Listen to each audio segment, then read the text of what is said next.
Good afternoon from South Africa and Cape Town in particular. Thank you for joining us. We see people logging in literally from all over the world. And I think that is a symbolic of how this pandemic has reached us. It has literally touched every corner of the world.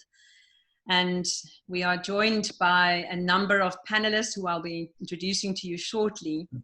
And as we gear up for a new era in travel post-lockdown, and none of us really knows exactly when that will be or how that will unfold, it's safe to say that the domestic market will recover first. But there will be changes in our markets, and how we reposition ourselves, how we repackage our wine tourism experiences is what we'll explore today. My name is Mariette du Toit-Helmbold, and I'm the Chief Destineer at Destinate. And it's my privilege and honor to facilitate the Future of Wine Tourism webinar.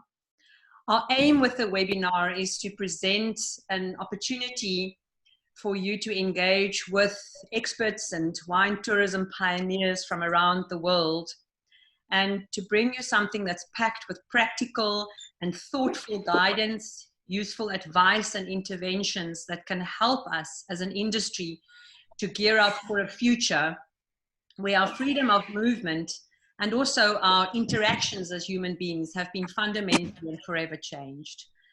So we're going to jump straight into the session now, and we're going to be looking at our markets. And we want to encourage the attendees, if you've got any questions, to please log that in. We will have a few minutes towards the end of the session. We've received some wonderful questions pre the webinar from industry, which we will be looking at. And you will have an opportunity to ask questions. And Anarette, my fellow destineer, is driving the back end, and she will look at your questions and send that through to us.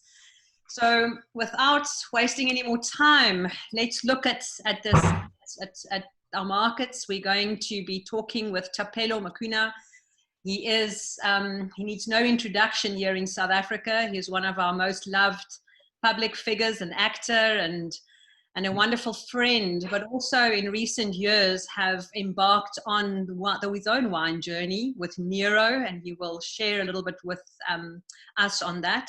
And also very recently embarked on his own channel on YouTube, where he's talking wine and wine tourism and brands. We are joined by Char Mccoy, who is a sommelier, normally based in Lisbon, but in lockdown in her hometown, Manhattan in New York. Thank you for joining us. It's bright and early there in New York. Hein, Koegelenberg, another incredible pioneer and fighter for wine and wine tourism from Motte. And Professor Robin Back, who is from Rosen College Hospitality Management, all the way from the States in Florida as well. And then Thobi from Lived Experience Travel will talk to us specifically from a travel influencer perspective and what we need to do as an industry to get our act together to attract more of the domestic market. So we're going to go straight into Thapelo first. And Thapelo, it's safe to say that our local and domestic market will show the first signs of recovery. In your opinion, what is the disconnect between the wine industry and our market, and how has Nero bridged that gap? Oh, thank you, Mariette. Yeah, definitely. I think, as we come out of this pandemic, naturally, the human being is going to want to feel something different, and almost interact and celebrate, or just bring it in a little bit. So I think wine is going to play a big part in that. The restriction and the lack of supply has definitely increased the longing and the need. The disconnect it's all, it's all dependent on whose point of view you're looking at it from, and what your brand mission is. For me, I think if, just from my wine perspective, through Nero, and the direction we've always believed in and faced is one that aims to interact organically and in a real manner with our consumer. You know, I nearly said audience. We're not in TV, we're in the wine world. So, you know, with the end user. So finding organic, you know, real ways to connect with the consumer is going to be quite necessary, because you know, the digital era and the digital space has literally infiltrated, you know, our existence in you know, in the most, you know, unreal way in the past couple of weeks, and that on its own has created you know, a different way for people to find that middle ground where they share and interact with ideas. So for us, which is why I formed the Nero TV channel, it's about making wine more of a relatable experience, a relatable journey, and one that identifies with the people that you're speaking to. You know, in our view, we are trying to open up the beauty of the wine world to the average African predominantly, in the most real ways possible. And that's where the disconnect might be. And I think, you know, people are over the, you know, the whole, there's no star, you know, there's no celebrity in wine. There's no, you know, everybody, you know, sees right through that. Instead, there is a true connection, one that goes beyond the sale. And I think we've attempted for a long time in the wine business, but we're trying to find ways to truly identify that. Exactly. And I think it's about really getting real. And one thing that this pandemic has done, it's leveled the playing field, and it's cut us, you know, off at the knees, and none of us know exactly how to navigate the future. And we are reminded that first and foremost, we are all human, and we are grappling with this enormous and very complex dilemma that we all face. And I think how we start translating that into also how we present our brands to the world. You know, we've been very professional about it for a very long time. We've been quite plastic sometimes and cliched about it. So I think to make things, and a brand like wine, which has got so many perceptions attached to it, to break it down and to bring it down to earth and bring it closer to heart, I guess, is really what you're talking about. And I think in the case of our local and domestic audience, whether you're speaking to a South African or, you know, a local in Lisbon or in New York, you know, local people, you know, are not interested in the facade that we sometimes put forward, and, you know, in tourism and the perfect Instagram moment. They want heart, and they want realness. So that's really our challenge, is to get real, right? Yeah, exactly. And I think we just have to be simpler about things. And be human about things.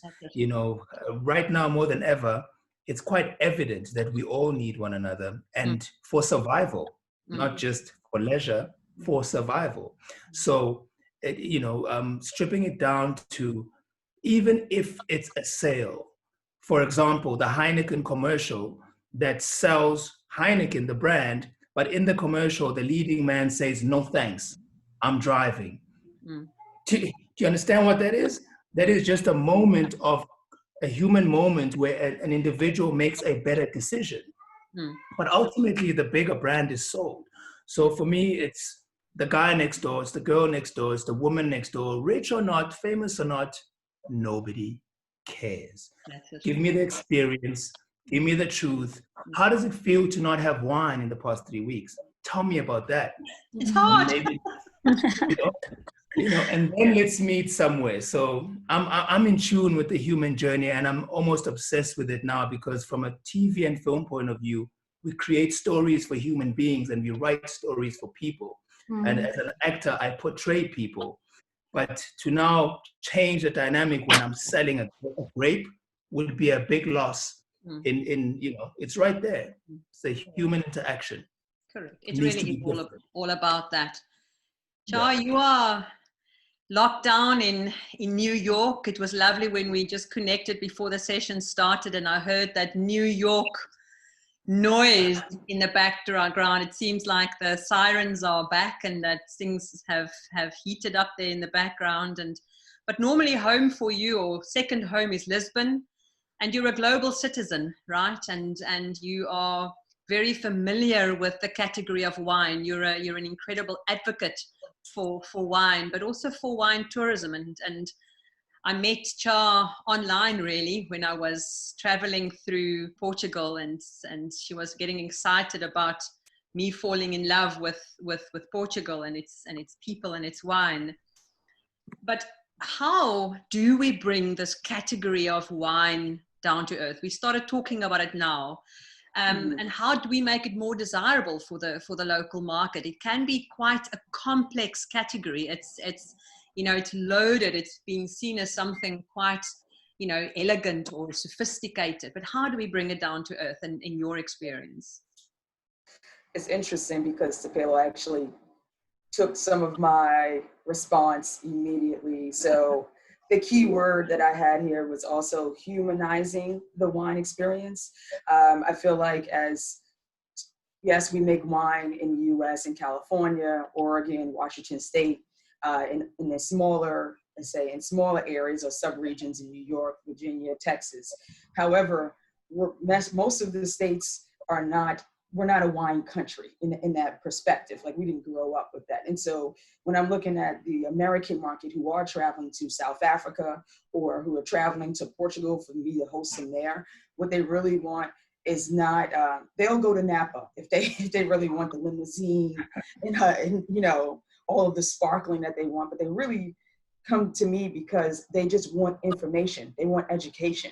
And so there's the educational piece of it, and that actually translate into dollars. And I think that we need to always remember that there's an opportunity there. How do we provide actual wine education, basic education? I was actually on a webinar hosting with Cementing Group, the port company in Portugal, and one of the winemakers there, or marketing persons there, he kept mentioning that half his job when he's selling his wine is about just telling people where Portugal is.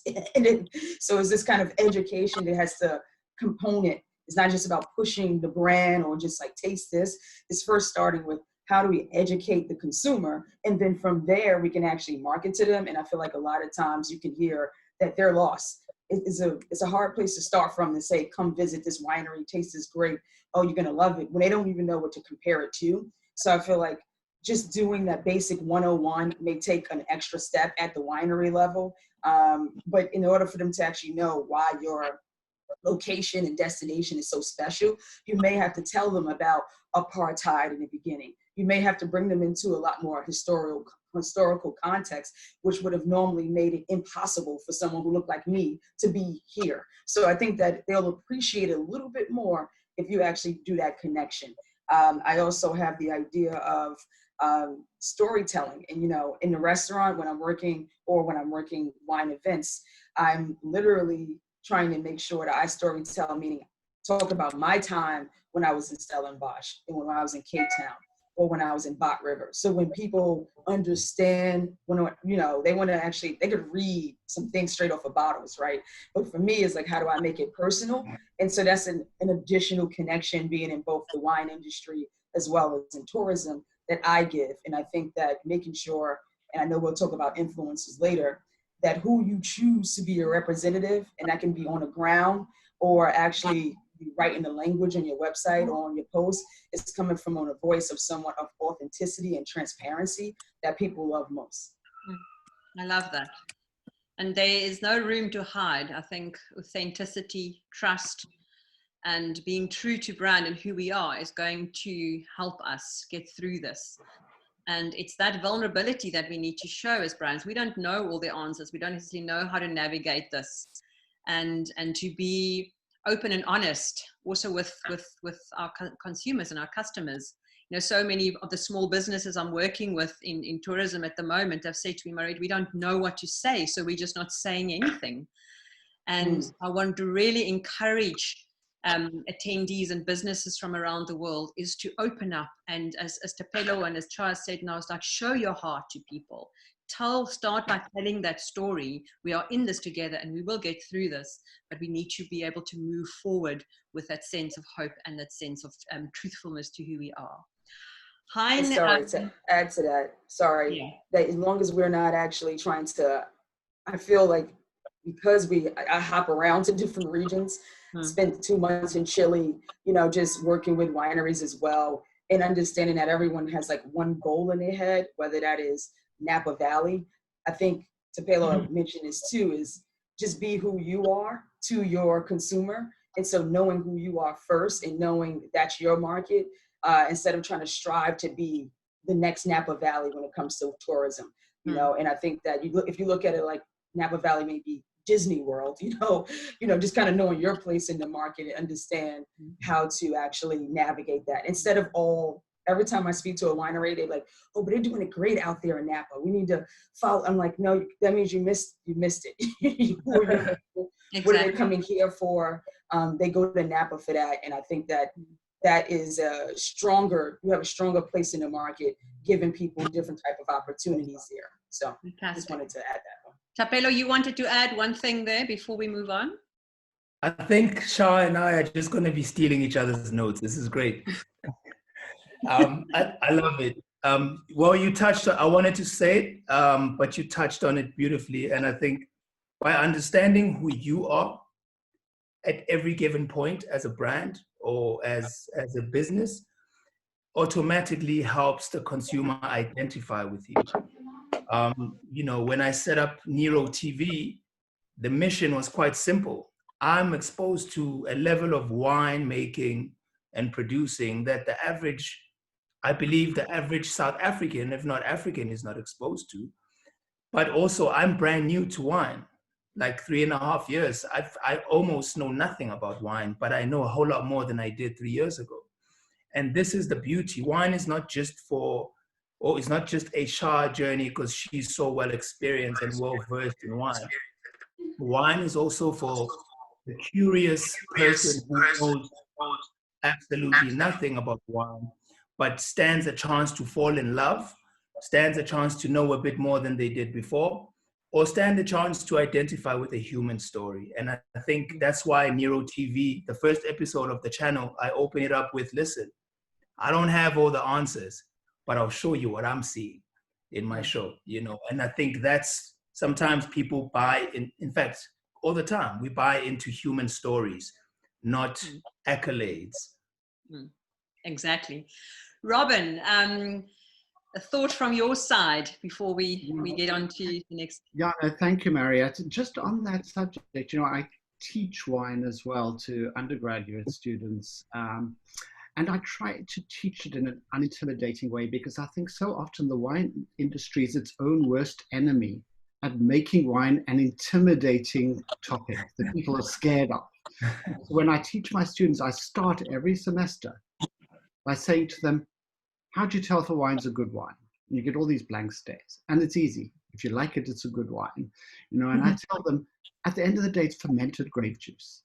Don't be intimidated by fermented grape juice.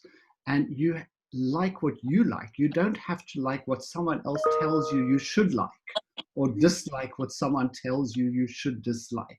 And the students really appreciate it because they tell me at the end of the semester, it was so nice to learn about what is perceived as a sophisticated subject, but in an unintimidating way. And I think that's a task for all of us, to bring wine more down to earth and not make it so intimidating. 100%. So Hein, let's get to you. And while we're talking about how to make wine as a category less intimidating, you as a wine tourism pioneer have got immense experience in really taking your brand and making it one of the most loved wine brands in the world. How will you repackage Le Motte and Leopard's Leap so that it's more desirable for the local and domestic market post-lockdown? What are some of the thoughts and ideas that you and your team are mulling over? You said earlier when we were chatting that you are trying to use this time really productively to gear up for the future and to approach what we used to do very differently. Mariette, thank you very much to be part of a tourism group seeking new ground. We are at a spot where nobody had been. This morning session listed 3 things that's very interesting. The one was safety. The other one was, the second one was the space that we have. And then the third one is the trust in the consumer in visiting you. I want to list another one on our product mix.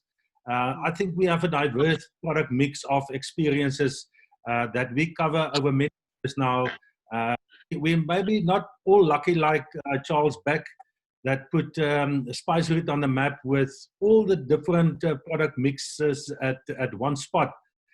But if you go to Franschhoek, for instance, our region, you will find all of the different diverse offerings around in the community.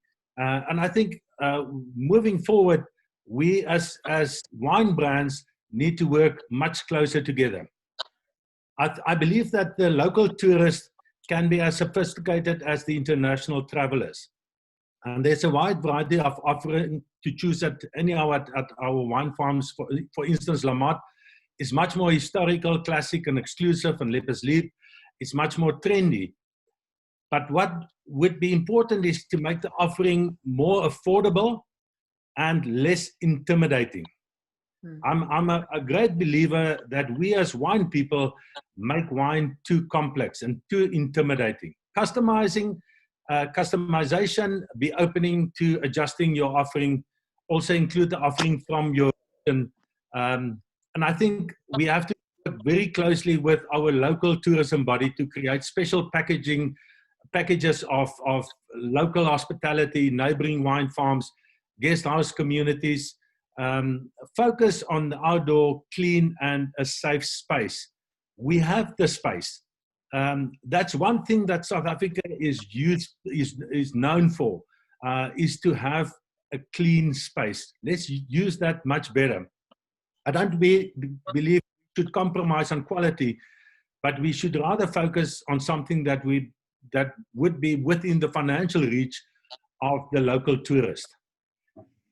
I think we also need to adjust our offering, obviously, to the new COVID-19 induced mindset that we have, hand sanitizing and all the other practices that we need to do. We need to ensure offerings for smaller, intimate groups.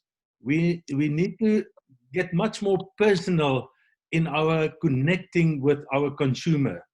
Yes, the consumer that will visit us in the next couple of months will be maybe a younger consumer. Consumers over 60 will not travel. I think it's easy, set up a maximum number of bookings allowed, work prior arrangement and bookings. Make sure your guests feel safe at your establishment and communicate that safeness of your establishment. I think a very important thing is your staff has to be exceptionally well trained in best practice, but also in accommodating nervous guests, because you're going to have nervous guests coming to visit you. The last thing that I think that we need to focus, I'm a great believer that community tourism is the jewel out there, and we are only scratching onto it. There's some examples in Stellenbosch, and then we have the Rand en Bond in Groendal in Franschhoek. The tourists that come to visit us want to help. They want to make a difference. They want to shop local. I think we need to allow them to do that. But yes, it must be safe for them to do that. Otherwise, they will not enjoy it. Thanks, Hein. I think as one of our attendees, Pamela, have noted, I think one of my favorite things about La Motte is that beautiful farm hike that you do. And at the moment, for our friends that joined from around the world, in South Africa, we're allowed to exercise for 3 hours in the early morning, of which in the Western Cape, at least an hour and a half of that is dark still. So we have very little time to get outdoor. And I, for one, am absolutely craving the simple joy of a long hike or a walk in nature. And you're absolutely right. And it's not just in South Africa where we have this incredible natural beauty in the winelands. I mean, one of the amazing things is that, you know, people around the world are realizing that wine is being grown and made in beautiful places around the world.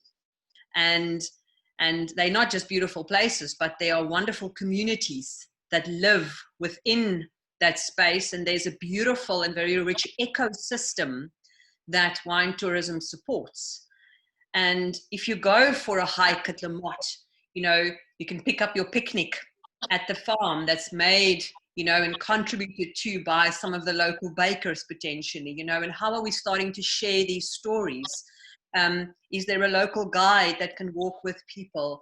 Is there experiences that we can bring in? So how do we take the assets that we have, which is, you say, we have space, we have nature, mostly in terms of most wine regions in the world. We have a passionate industry, and we have community that live within the surrounds of a winery. So how are we packaging and repackaging those experiences? I want to come to Robin next. Our recovery in South Africa will most likely be quite a bit behind many other destinations in the world, seeing that our upward curve is only hitting us now here in the Western Cape. We certainly are seeing quite a huge increase of infections. But what are some of the trends you are observing in terms of domestic tourism and local tourism globally, and how can we use our time effectively to prepare, and where should we invest most of our time right now? Right, good questions. Yeah, I think it depends, you know, how long South Africa keeps this lockdown and alcohol ban as to how far behind South Africa is going to be, and how the virus progresses. But there is not much tourism in the world at the moment. So many countries have locked borders. There's so many travel restrictions that we're really not seeing much happening. All the wineries on the West Coast still have their tasting rooms closed in the United States. Even on the East Coast, Virginia, wineries closed. So there's not a lot happening at the moment. But that doesn't mean we can't prepare. Looking at my local winery, we do have wineries in Florida, believe it or not. And the winery closest to me, which is a good sized winery, it's the largest winery in Florida, was closed during lockdown, but they remained open because they were always allowed to do what we call curbside pickup. So people would buy the wine online, arrive at the winery, call them or text them to say, I'm here, and this is what my car looks like, and they would just pop their boot and come out and pop your wine in your boot. So they could still sell their wine at that time. They have now reopened to tourists, and they have a walk-through wine tour, which is no longer guided. So it's now a self-guided tour where you enter the winery in your family group or group of friends, and you stay within that group and you progress through the winery with a self-guided tour, keeping a certain distance from the next group. So that is one way to manage it. But in how we should be investing our time right now, I think our guests need to feel safe if they're going to come back. And equally importantly, our staff needs to feel safe, because they're not going to provide a good guest experience if they're nervous about being infected by the visitors. So there are two sides to this equation of feeling safe. And then we need to communicate that safety effectively to our potential guests so that they know they can come back. So, you know, as we've discussed, we have space. Wineries are typically in rural locations, and that's what people want at the moment. They don't want to be in congested spaces. So I think we need cleaning protocols, sanitizing protocols, and staff need to be well trained into carrying out those procedures. And we then need to communicate our new cleaning and sanitizing procedures to our potential guests. It should be right there on our website, and it should be there now. When it's time, we're ready for you. This is what we're doing in preparation for you coming back to see us.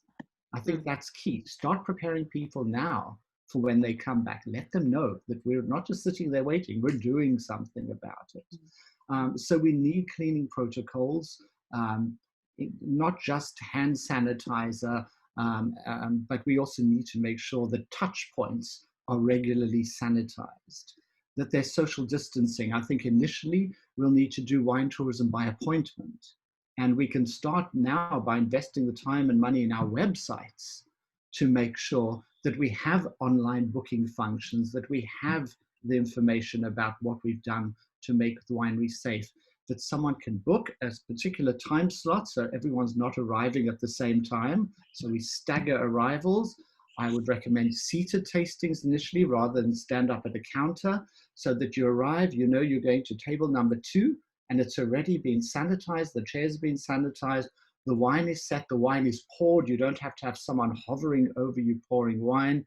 And I think we can still make it a very good guest experience while keeping it safe. The other thing that we need to be cognizant of that no one's really talking about much at the moment, and in fact, I brought it up at a university meeting yesterday and they were like, that's a good point, no one's brought this up before, is airflow and ventilation if we're in an enclosed space. Yeah, we're going into winter now when it's getting colder in South Africa, so we're likely to start reopening during the colder months. How do you make sure that you're in a safe space regarding airflow?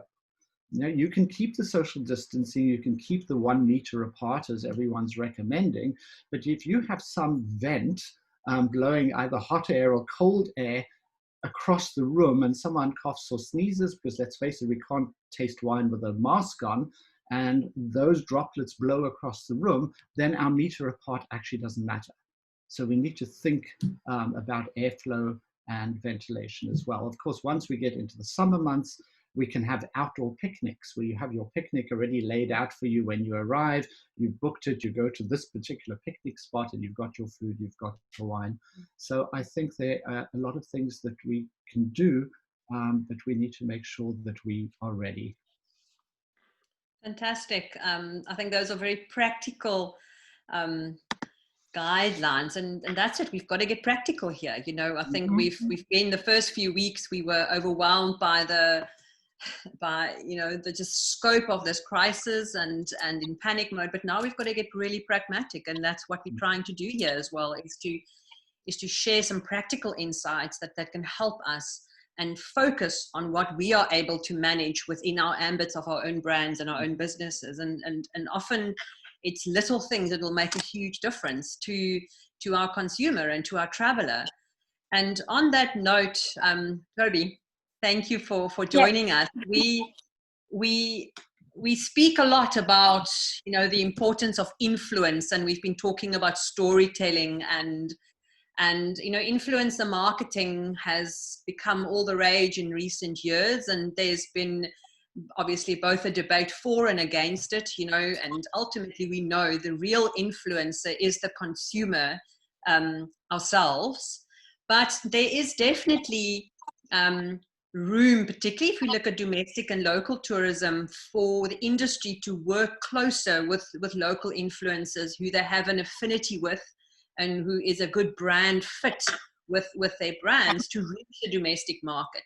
Because as Thapelo also said earlier, you know, there is still a disconnect. There is this perception that wine is up here as a category and it's kind of out of reach for the average, in our case, average South African, or whether that be, I know in Chile, Mary Beth will join us tomorrow for that session, but they have a very similar problem to South Africa, where they have a very big export market, but their local population is not necessarily big on wine. We have a very similar issue here in South Africa. So talk to me a little bit about your perspective around using local influencers. What kind of experiences do you think will appeal most to local travelers, and how do we work with local influencers to get that word out to South African, in this case, travelers, or, you know, and how can that affect also other global destinations? Definitely. I think the beginning thing that we need to think about is how do we even define the right influencer for the wine industry, you know, because as you spoke about, the right influencer is the person who consumes it, but it's also the mother who has had a long day. The person who's the influencer is also the person who's had the long hike and who wants to come back and eat. It's also the person who's cooking an African meal for their family. And so it's about how do we diversify who that influencer is. How are we using those people's stories to sort of tell the story and be top of heart rather than anything else? I think we need to also redefine how we even tell those stories. I was thinking about how, yes, we don't know the everything about how wine is made, but we know how it makes us feel. And yes, we don't know the intricate parts of making it, but we want to know the story of the person who works on that farm. We want to know why wine. We want to know why that particular family started that winery. And I think those are the stories we want to see. Those are the stories we want to share. Those are the stories that locals want to see. Locals are very finicky around the influencer marketing space. A lot of them are shying away from seeing these celebrities or seeing the people with just the 20,000 followers. We want to see the people who are the mothers. We want to see the young friends who are chefs. We want to see, that traveler who travels for food and for good wine. We want to hear their stories. And I think if we can start curating experiences that speak to those different types of people, and we can start including, for example, African foods, right? Taking people on a journey through African foods and pairing those up with amazing wine. Whether it's going on that hike you spoke about and coming back and having a picnic and having that great glass of a Chardonnay, whether it's us going to a musical festival and having it with a great pairing of a wine. We need to diversify who wine is for. We need to diversify who speaks of wine, who represents wine, what do they look like, how do they speak? Because we need to be able to say to someone who is seeing Thobi tweet about this wine experience that I too can go there. We need to be relatable in the way we create our content. And I think it's just about finding the right fits in those particular ways, but also diversifying the ways that we experience wine, diversing the ways that we want to see wine be sold to us, and not just selling the actual bottle, but selling the feeling, selling the experiences, using our natural places, our beautiful hills, our landscape. And finding the gems that connect with wine is a great way to start, but also just finding the right people that connect with those particular wines and making sure that we're diversifying ourselves and making sure we're not just showing wine to be one particular person. We're not just showing wine to be sold to a particular person who dresses a particular way. We need to diversify the people we use for these campaigns. We need to diversify their stories. We need to be smart. For example, Thapelo using his platform to educate, but also to possibly bring an entertaining side of what wine is to him and our audiences. So, using people who have travel channels and saying, how do we include wine in those travel channels?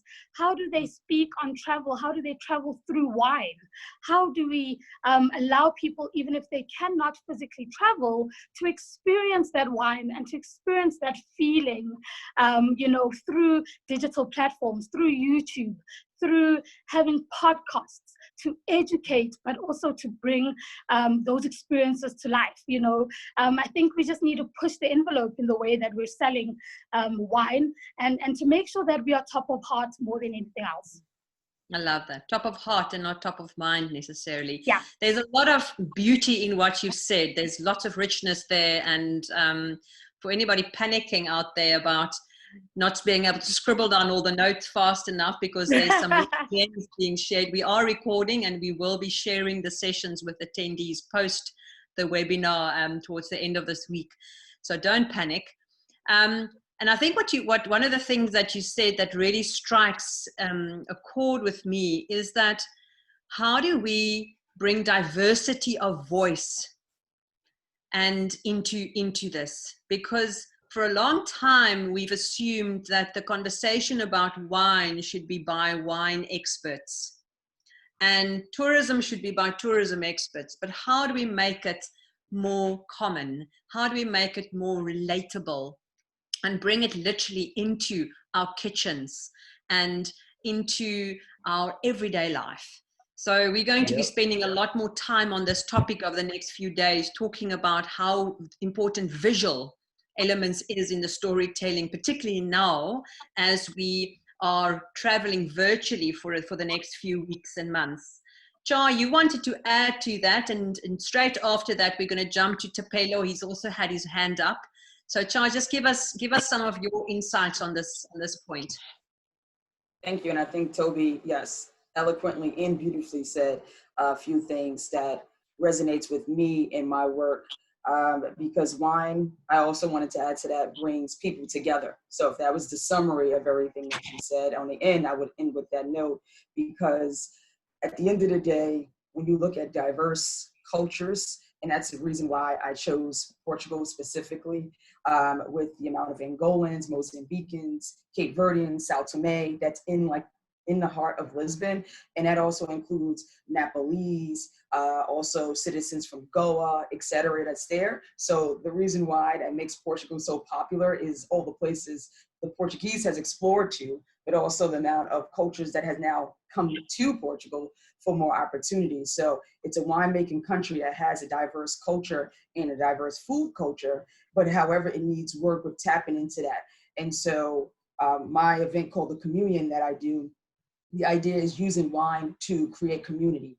And so I use food from the diaspora here in the US, whether it's Jamaican food, whether it's food from Senegal, food that is basically seen as unexpected, because one, they're not winemaking countries. South Africa is different because you actually make wine and you are in Africa. So you can tap into the local foods, whether it's from, from different tribes, et cetera, to be able to pair with. But usually we're not shown that that wine goes with our food. And our can be whoever you are, whether you are from India, whether you're from Asia, whether you're from Africa. And I think that's the opportunity as well that I wanted to add, that I've been showing to the consumer, is that, if you're going to make your jerk chicken or your curry, understand that there's a wine for everything. And the answer is not always Riesling, by the way. I know that's what we like to promote, ethnic food, Riesling, you're good. I think, and that's the reason, as much as I'm passionate about tourism and people and events, that's the reason why I made sure I understood wine as a sommelier, so I can be able to educate all people on how the pairings work, so that you can take it home and have it as your everyday meal. Because I can tell you now, in Europe, no one's asking for permission, no matter if you're the janitor or the CEO of your company, on, can do wine go with my dish? Everyone drinks wine there. And I feel like in certain countries, we feel like we need permission to bridge that gap for us. Good point. Thapelo, straight to you. Well, she did it again, Mariette. She did it again. She took my entire notebook. You gorgeous people in a room, virtual room together. We're going to be stealing each other's ideas because you can feel it in the heart.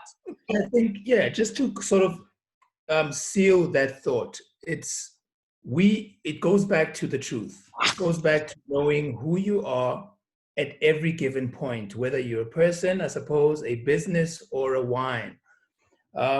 We are not in France, where the language spoken is French, right? We are in South Africa / Africa, where there are so many angles and opportunities to interacting with different diversities from a cultural point of view, from a lifestyle point of view. We have so many pockets that we can entertain. And so far, truth be told, wine has been an English offering, for lack of a language, but the direction it's coming from is definitely one that is embodied in the English language. Grapes, the language, the tones, the fruits, that's the language. And the beauty is the entire untapped space is facing and looking at us. How do we make it more palatable from a language point of view, from a communication point of view? Even the way it looks, the lifestyle of wine, how does it appear in a real sense? Not taking models, putting them in a billboard and making a shoot, or taking some actor, putting him on a poster, but more of how do we tap into the cultural diversities, the tribal diversities, the languages? If I can say a toast to Mariette in English, how do I say that in Venda? How do I say that in Shangaan? and make it hit home, because the moment you access somebody's culture and language, you hit home, you resonate. And it's not just a commercial connection. It's a real emotional buy-in. You know, it's like when somebody calls you by name or somebody calls you by surname and goes, "Hey, Mokoena," there's just that pride you lift because somebody is hit home. You know, you didn't call me Thapelo or Taps, you called me Mokoena. It's like, okay, where you from? You know, so there's that. There's so much beauty in exploring our campaigns, exploring our messaging, and almost making it 9 languages, one campaign in 9 languages, because why not? We're all on the same level now, the same floor, accessing the same digital platform. I'm speaking to somebody in Manhattan and somebody else in Lisbon. Information has no delay, it's instant. So I just feel there's a beautiful gap there where we can completely flip this thing, and domestic consumers have feel more of a belonging to our products, which are from the African soil. And almost the export market, as good as it's doing for us as a country, almost that being secondary to, you know, like you look at Sicily, you know, wine, there's a pride, a local pride about the way wine is consumed, the way wine is. Imagine being at that point and, you know, for example, that not being a beer that is also not South African owned, or that not being a gin or a vodka, imagine that being a grape. Absolutely. And so I think essentially what we're saying is that with this crisis comes an opportunity, not just for South Africa, but for markets around the world, to build and fix potentially some of that disconnect that's existed with the local and the domestic market. I mean, I know, you know, in many places like Sicily and Portugal, you know, wine is always on the table, and there's this inherent pride. It's part of the food chain. I mean, it's not, you know, some of us have grown up. My father was a pastor, and I know Thobi, yours as well. And, you know, wine is not necessarily always acceptable. You know, it's changed, you know, over the last few years, thankfully. But we do have, I mean, we need to get real about it. You know, there's conversations to be had about the category of wine and how we bring it down to earth. But I love the idea of making wine an opportunity for us to grow, or using this crisis to grow the domestic market and flip it on its head in terms of where it sits as a priority. Hein, I want to come to you next, and Robin straight after that. Thank you, Tupelo. That was beautiful insight. Hein? Oh, it's mute. I think we just open up the diaries of a lot of winemakers in South Africa by saying to them, you know, we're not only going to use the experts in telling stories about wine. We're going to use the whole farm now to tell people the story of the farm. So that's beautiful. Fantastic. Thank you for that. That's affirmation. Robin, do you agree? What are your insights? I absolutely agree, because, you know, just following on from what Hein has just said, even if we look at experts in terms of wine ratings and reviews, you know, everyone used to follow what is Robert Parker saying, what is the Wine Spectator saying, what is Decanter saying. What I'm seeing with my Generation Z students now is they don't care what the experts are saying. They don't know who the experts are. They want to know, what are my peers saying? What are my friends saying? I'm looking at my social media. I'm looking at blogs, at people who are like me, because I want to know what they think. I don't care what some old man sitting in Washington, D.C. thinks about this wine. How is that relevant to me? So I think that's really important. And that's a very good point that Hein made. All our speakers have made such great points. And I think that wine education is a key, but as I said before, in an unintimidating way. And it needs to be explained. Because so many people go, I don't like wine, you know, and especially if it's not part of your culture, if you didn't grow up with wine, a lot of people don't like it. It's these savory flavors. Why do you want, you know, I like sweet drinks. Why do I want to drink that taste kind of, it's got fruit and it's got an earthiness and a smokiness and maybe some leather and some tobacco? That doesn't sound very pleasant. So how do you explain it? And, you know, I get my students often at the start of the semester say, I only like sweet wine. I don't like wine, but I'll drink Moscato. Okay. And then I have to explain to them over the course of the semester, by tasting, by pairing with food, this is not a beverage. I don't drink it to quench my thirst. I don't sit down at the table and go, I'm parched, please give me a glass of wine. Yeah, I have my glass of water to quench my thirst. So what is my wine there for? It's actually part of my meal. Think of it as a condiment. Yeah, I like sweet wine. Okay, but I'm having a steak. Am I going to put a dollop of chocolate pudding on my plate with my steak? But I like sweet stuff. But no, I'm not going to do that because it doesn't go. I need flavors that complement my savory food. So I want my savory wine that complements my savory food. So I think we need to teach people, to educate people in a way that they can relate to. And that education needs to be done by people that they relate to. People like them, yeah? Not some old man who's an expert telling you this is what you should be doing and this is what you should like. Absolutely. That's gold. And Robin, while we've got you there, I want to open up another can of worms, which is the concept of price. And there, every now and then, the debate around dual pricing and a special price for domestic travelers come up. And I know many destinations around the world have grappled with this and have tested it, some successfully, some not so successfully. We know that it is not necessarily good practice to offer significant discounts because that cheapens an experience. And we certainly, you know, we've been involved in a bit of a price debate over South African wine and for a long time. And I know many other destinations grapple with this as well. I know Portugal, Chile as well, you know, where wine, you know, where we charge for it locally versus the export markets, all complicated. But from a wine tourism perspective, what are your thoughts on dual pricing? Is it something that we should attempt? What are some of the alternatives for us to look at? Is the answer potentially in a domestic package? Because we know dual pricing can do as much harm as it can do good potentially. So let's hear what you say, and then I want to hear some of the other panelists' thoughts as well on this hot topic. No, absolutely. And what we shouldn't be doing is competing with the people in terms of businesses, the restaurants, the bars, the people that we're selling wine to. We shouldn't be in direct competition with our customers. So we have to be a little bit careful of that. On the other hand, if I'm going to a winery, I'm expecting it to be less expensive. Now, I've come across in New York State going to wineries and saying, why is this wine so much more expensive than I can buy it for in the store? And then I've been told, but you're paying for the experience. I don't like that concept. I don't want to pay more for the wine because I'm at your winery. I should be paying the same or less.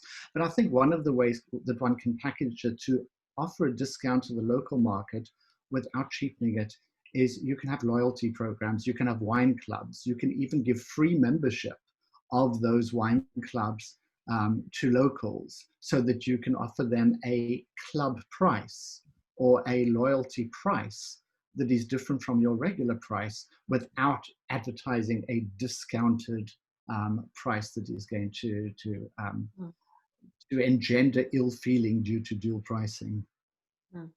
Yeah, absolutely. And I think from an experience perspective as well, it's about how we start packaging and thinking about price and rather focus on value add, because I don't think the solution sits in a hugely discounted product, because then we can't be sustainable as an industry, and we can't absolutely work towards helping industry and businesses become more successful and profitable in the long run. So, Char, have you got some thoughts on this? Yes, I was just going to piggyback off of Robin, but in that case, just making sure that we are looking at understanding the value. So education is important, but then now when his students understand the value of that wine, meaning, and not to call out any names, but just large, big brand producers and what they're actually producing versus smaller producers. I did see in the chat also someone talked about lowering the price points for wine. It seems like first we need to make sure people understand what we do different, meaning the smaller quality producers, you know, the labor force that they keep in there, fair wages that they give to the local South Africans, and what we pay them to make sure it's truly, like you said, not only scalable business, but also something that's sustainable for everyone, not just the owner. And so therefore that means a fair price point, meaning not the cheapest one on the market, just to sit in the supermarket and grocery stores, must be upheld. So that's, I just wanted to respond to that about price. But I'm talking about the wine tourism and what we can include. I've always been a very big fan of modeling, or in this case with the loyalty program, modeling the idea of what museums do. And I think that that's a way to at least to kind of open up our head. You know, I actually worked in fashion before I started going to wine professionally. And so there's a lot of similarities with the restaurant industry, like there is in fashion, but I feel like on the wine tourism, people are not looking at the way museums treat their loyalty programs. So we have the Met here in New York City, the Guggenheim Museum. And so of course, when tourists are here, you know, New York City is easy. They always want to go to these big monumental places, but then the locals also never explore the museum. So how do we get these people to become members? Price points for locals that are, we have one at the Brooklyn Museum that they do the first Saturday of every month is actually free. So in that case, we have locals that will come more often if they can't afford to come the other days on that first Saturday. So there's programs that if you want to model almost what the museums are doing, that can give us some clues that can help connect to locals as far as tourism to the vineyards. Fantastic. Robin, just back to you. Yeah, thanks. Great points, Char. You know, we shouldn't underestimate the sophistication of our South African customers, yeah, of all South Africans. We're actually a pretty sophisticated market in South Africa. And yes, while we want our products to be affordable, we also don't want to cheapen them. You know, you can't just lower price. That doesn't do anything but cheapen a product. And, you know, I always think back to way back, one of the big cosmetics companies launched their cosmetics range. It's one of the well-known ones. I won't mention the name, but they weren't doing very well. So they doubled the price. They didn't change anything about their formulas. They simply doubled the price, and sales skyrocketed because people suddenly thought, if this is expensive, it must be better. Yeah, so, you know, just lowering the price, and especially for a sophisticated market like South Africa, doesn't necessarily achieve a lot. So, you know, people need to be able to afford it, but we need to be very careful with that price quality ratio, and that we don't cheapen our product. And as someone said on the chat group, the solution is not to lower price, but to add value that people can relate to. And I think that's a really great point. Hein, can you add your thoughts? Yes, Mariette. I think for too many years now, you go to a restaurant and you get the wine list is the only service from a wine point of view, and then they add 200 to 300% margin. And we as wine people need to demand much more service from a wine point of view, and then they can add the margin, no problem with that. But give us much more as a consumer when I visit a restaurant. Good point, good point. And I think, again, you know, a subtle message there for consumers is to come to the winery itself, where the wine is grown, where it's made, where your experience is so much more valuable than necessarily having it elsewhere. Because, you know, we always say as Destinate, wine tastes best at source. It tastes good there because you get to experience the story and the people, and that's where wine tourism comes in, is to lure people out from their homes and from their local areas, and to go and explore and to taste wines at source. So good point, Hein. While I've got you, what practically do you think is needed as an industry from tourism agencies and marketing bodies to help the industry promote their offering to domestic travelers more effectively? You know, it's all good and well us sitting here and talking about the importance of the domestic travel, but what we need is a marketing engine behind it. We need some scale. we need practical solutions and platforms to package on so that it becomes more accessible for domestic travelers. What do you think is needed from tourism and marketing agencies for us to crack the domestic nut? Obviously, I think we need to work much closer together. And I think in the past, we didn't work very closely. And you know, a tourist agency will bring a tourist to visit La Motte, for instance. But we don't know the tourists. We don't know the customers. We don't really communicate with them. We don't care because they just bring people to us. Now, I think moving forward now, we're not getting people anymore. It will be very much personalized. So we have to work very much closer to our network that will bring us and align us with our brand. So the communication with that, obviously, I think we need to be much more flexible. In the past, we didn't have the flexibility, and we really need to work on the flexibility that we can accommodate the need of the new consumer that will come and visit us. I think we do have the offering. Obviously, we can be much more creative in how we present the offering that we have. I think South Africa is blessed. I've traveled all around the world in all the different wine countries. And if you come to the South African wine industry and you visit the different offerings that we have, it is just awesome. You don't find that anywhere in the world. I really think that we need to put the spotlight on what we have. That's what we have. Why don't we just market it maybe a bit different, a bit more personalized, and with a bit more focus on each one. We need to be known for something, otherwise people will not remember you. You can't be everything for everybody. So I think there's a couple of things that we can do, but we have the mix. So I'm very positive. Yeah, and I think that the key takeout here is that, you know, it's a return to, again, the human connection. Relationships is where it's going to be at. Creating these microcosms of networks and almost our own sense of agency, where we can work together as a network of wineries, tour operators, guest houses, service providers, and then teaming up with influencers, micro-influencers, as Thobi said. So on that point, I know, Robin, your hand is up. We're going to wrap up in the next 2 minutes. If you want to add to that very quickly, I want to get to Thobi just to talk a little bit about starting to conceptualize what a domestic tourism campaign could look like and what some of the key elements would be. But Robin, first, let's hear your final point. Yeah, you know, I just want to say in South Africa, we often don't give ourselves enough credit. I think we have the most sophisticated wine tourism product in the world. And I've traveled a lot of different wine country.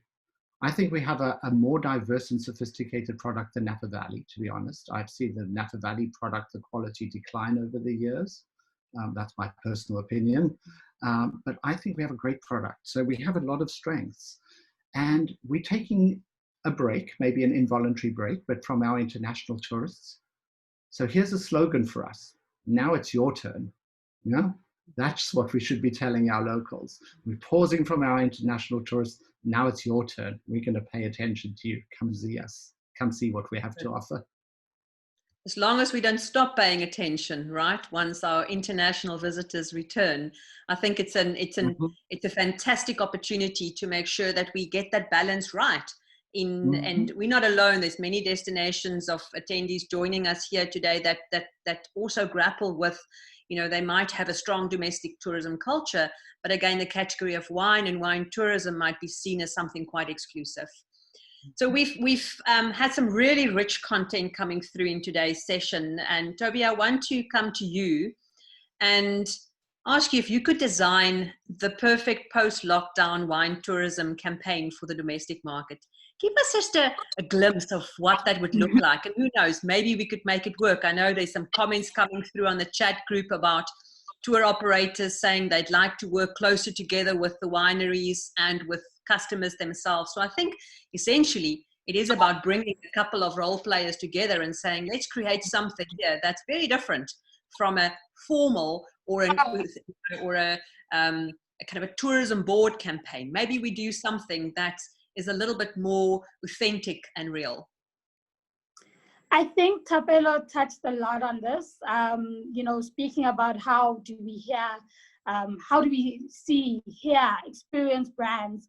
And I think it's really making it, tailor-making it for South Africans, tailor-making it for locals, allowing the languages to speak to a Zulu-speaking person, to speak to a Xhosa, to speak to an Afrikaans-speaking person, to sort of have a message that is not just spoken in English, a message that is not just brought in English. Another thing is being able to, as I said, using stories and, you know, using the farm workers, using their voices, using the owners of the farms. I would love to hear what wine has done for them. How has wine changed their lives? And for me, if I want to go there, I would want to hear that. I want to hear how wine has changed their lives. I want to hear that it's done this and that for them. So being able to allow every South African who loves wine to share their story, and to make it a global sharing of our stories in our vernac, in our different languages would be amazing. You know, more than just taking influencers to go and experience something on a farm, why not digitalize it? Why not allow the South African at home to be included in that campaign? Why not say that you too can share your story? You too can sit at home as a tired mom and share how that glass of wine literally changes you, and how that glass of wine has become a part of your life. You know, I want to be able to say that when I finished this course and I was in Kenya, how I drank this particular wine and how this wine has allowed me to remember my time in Kenya. How do we allow travel, food, wine, and our culture to play a part in creating something that is different is what I would definitely want to focus in on, you know, allowing every South African to be a part of that story, allowing South Africans to tell their stories the way they want to tell their stories, I think is absolutely important. Wonderful. Spot on. Thank you. Any last thoughts before we wrap up this session? Thank you, Taps. Yeah, I think Thobi just nailed it beautifully there. I think mine is broader. Can you hear me? Got me? Mm-hmm. I think just in closing, just to widen the thinking a bit and to zoom out from the immediate wine conversation. Mine is, firstly, we tend to look for influencers these days because we believe that somebody else out there can do better than what we've designed and than what we can do ourselves. So then we pay these influencers to go visit the farms and yada yada, tweets, Instagrams, and we think we've nailed it. And we forget that we've got our biggest ambassadors and our biggest influencers of our businesses right under our noses. For me, the biggest ambassador, I always work it backwards in business. What do I want to show my consumer? How do I package that offering and give it a price?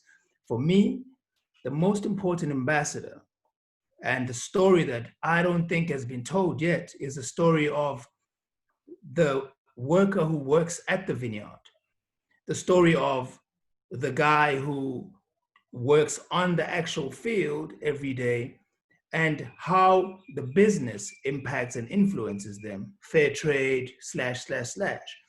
And most importantly, that ambassador, and I really liked Robin's point on loyalty points, because imagine what that does for the domestic markets to actually infuse loyalty points for the locals, you know, and start building a nice little package for the local.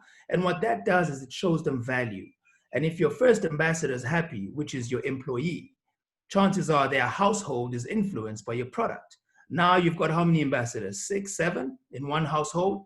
Multiply that by an entire town like a Wellington where we farm Nero, and see what that does. And of course, the little means that we have, especially in a time like this, COVID-19 time, we can do so much for those immediate surroundings.